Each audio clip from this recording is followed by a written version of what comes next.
सिमरन अपने सवालों के जवाब ढूंढते ढूंढते अपने अस्तित्व को ही भूल गई। रवि के साथ हर दिन एक नया झूठ, एक नई चाल और एक नया दर्द लेकर आता था।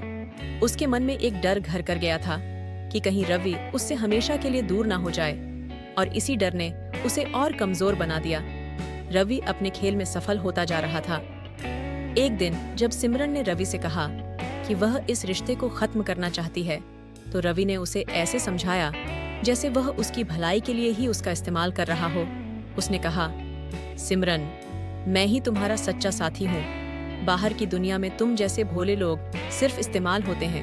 मैं तुम्हें बचा रहा हूँ, समझ रही हो ना? सिमरन को इस बात का एहसास हुआ कि रवि उसे केवल अपने नियंत्रण में रखना चाहता था। वह एक ऐसी स्थिति में थी जहां न तो वह खुद को छोड़ सकती थी और न ही रवि से अलग हो सकती थी। उसका मानसिक और भावनात्मक स्वास्थ्य पूरी तरह से बर्बाद हो गया था, लेकिन रवि को इस बात की कोई फिक्र नहीं थी। रवि का असली चेहरा धीरे धीरे सभी के सामने आने लगा, लेकिन उसने इतना सफाई से सब कुछ किया था कि कोई भी उसे दोषी साबित नहीं कर सकता था। सिमरन का रवि के साथ यह रिश्ता धीरे धीरे उसे डिप्रेशन में ले जाता है। रवि के निरंतर मानसिक नियंत्रण और भावनात्मक शोषण से सिमरन की मानसिक स्थिति बिगड़ने लगती है।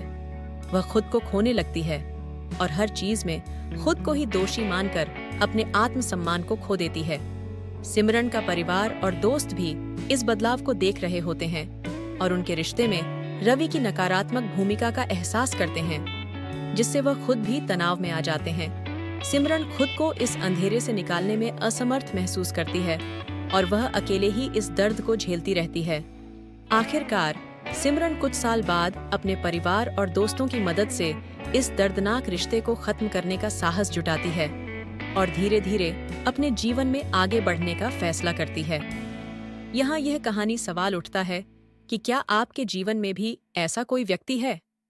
क्या आपका साथी या कोई करीबी ऐसा व्यवहार करता है जो आपको उलझन में डालता है? क्या आप भी अपने रिश्ते में विकृत खेलों का शिकार हो रहे हैं? सोचिए, कहीं आप भी तो साइकोपैथ के प्रभाव में नहीं हैं? ये कहानी प्यार और नियंत्रण के खेल को दर्शाती है और ये समझाने की कोशिश करती है कि कभी-कभी जिन लोगों को हम सबसे करीब समझते हैं, वे असल में हमारे सबसे बड़े दुश्मन बन सकते हैं।